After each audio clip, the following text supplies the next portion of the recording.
Hello and welcome to the TechBytes audiocast. My name's Tim and I'm from the TechBytes blogazine, and with me is Dr. Roy Shestowitz from the TechBytes website. It's Friday night and I'm gonna get sauce. I fought the troll and the troll lost. I fought the troll and the troll lost. He tried to boss me and was outbossed. I fought the troll and the troll lost. I fought the troll and the troll lost. Underneath his creeper bridge, hoping goats will cross. Quoting Ashcroft and Tom Ridge. Hello and welcome to TechBytes audiocast, episode 43. I'm Tim and I'm here with Roy, and we've got a bit of a special show for you today. Today we were interviewing Jono Bacon, the Ubuntu community manager, and it's a bit of a privilege for us to have him here on the show.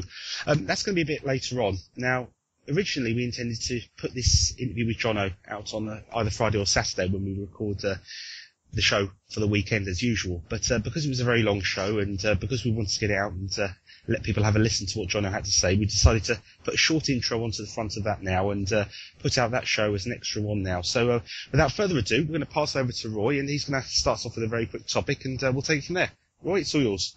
Yeah, about a couple of days ago, I came across some news which I was sort of expecting some people were worried to hear about.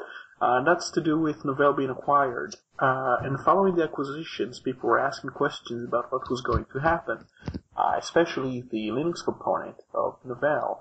The good news, first of all, is that they do keep the SUSE Linux business. They do try to retain quite a few of the key developers, and they try to centralize this in Nuremberg, in Germany, where SUSE originally came from. When Novell acquired it around 2003, I believe, with help from IBM. The bad news is that Novell is being shrunk. How much in terms of shrinkage? I think that one report I've read about says 700 to 800 employees. Most of the reports just say hundreds of people, mostly in Provo, in Utah. And that's not good news. It's quite predictable because the company isn't too interested. The new company which acquires Novell isn't too interested in every single product of Novell, including the less profitable or less sustainable ones. The news which was important to me personally was to do with the mono developers. And some people will call it an open source project or a real asset for the community. I think that the listeners of this show will know that both myself and Tim have been skeptical of the goals of the project. We think it's pretty much beneficial to Microsoft, and it changes the focus of the Linux desktop such that we start to develop for a Microsoft API, and we also put ourselves at risk of patent litigation. So from my point of view, the mono news was pretty, I won't say good news because people lose their job, but I think this is an opportunity for those who used to work on mono to change directions, perhaps working with things like Python or Java or something that's more conventionally used on a Linux server, and something that's going to be received more openly by the community. One thing though, so I don't actually gloat over the fact. I do try to see it as an opportunity to promote different APIs.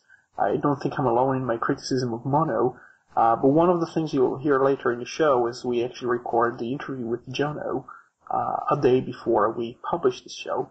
You will see me talking to him, you'll actually hear me speaking to him about the mono issue and how it relates to Ubuntu.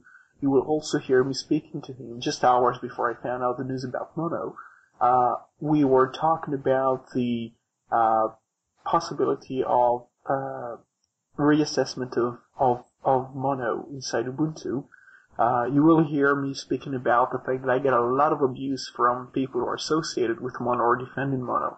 What I told people, about 70% of the abuse I get, and not just myself, but lots of people get abuse, is from people associated with mono, not from Novell or Microsoft as a whole, although they too give me some abuse. A lot of the abusers and people who are using fake accounts and accounts just dedicated to abusing me or to inciting people against me, and even entire websites which are intended to have people demonize me and try to harass me in all kinds of ways online.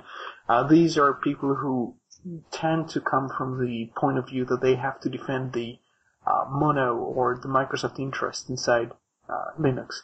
So for my personal point of view, I think this whole development is extremely important because it's going to take a lot of the abusers, of a lot of people who spread lies about me off the surface, kind of, maybe not off the web, but there won't be many announcements coming from Mono now. And that's, from my point of view, from my kind of, selfish point of view, I see it as a chance for me to get less of this abusive behavior I've been seeing online, people trying to get people to have wrong conceptions of who I am, why I do it, so on. So yeah, I think I'll pass it over to Tim, who's going to give his opinion about the news.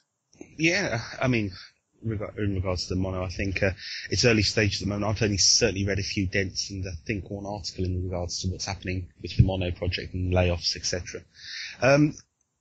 I wouldn't profess to know in detail or understand fully the patent threats that Mono poses. That's not my area, even near my area of expertise, and certainly I would leave that to other people and try and make a balanced decision on the basis of many people's opinion. The thing I always struck me with Mono, and certainly recently, is it was very difficult to find news on Mono, and I think we mentioned it in the previous show, and I think maybe about 3 or 4 months ago I got to the realization that, patent threat or not, the Mono threat, if there was one, wasn't really applicable anymore. I can only think of a couple of applications off the top of my head now that are Mono. I think we touched on one last week, or was it the week before? The online game Second Life, I believe, but we couldn't work out. I don't know if did you ever find out whether that was server side or client side? As far as I know, it's a server. It's only a certain component of the infrastructure, but I know the Mono people like to brag and use the trademark or just the name of Second Life to say, well, here is a large distribution or a large deployment involved in Mono. But the truth is, if you get closer, I don't think it's the client side. It might be. It might have changed, but they use it on the server somewhere. Not everywhere. It's not a Mono application. I think they just use it for a specific purpose. Perhaps one of the developers working for the, what's it called, Linden Labs, yeah? Something like that, yeah. I think maybe one of them was an enthusiast of C#, and he just wanted, let's put something on a Linux server, and it's just going to run in Microsoft language, yeah.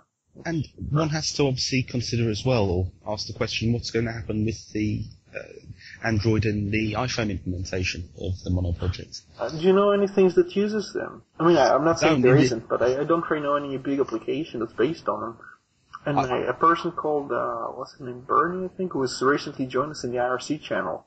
He made he had a quote, which I've heard before, something like, about Mono being a solution in search of a problem. And I think it's pretty true. If you're looking at the platforms that Mono has recently been trying to address, things like iOS and Android.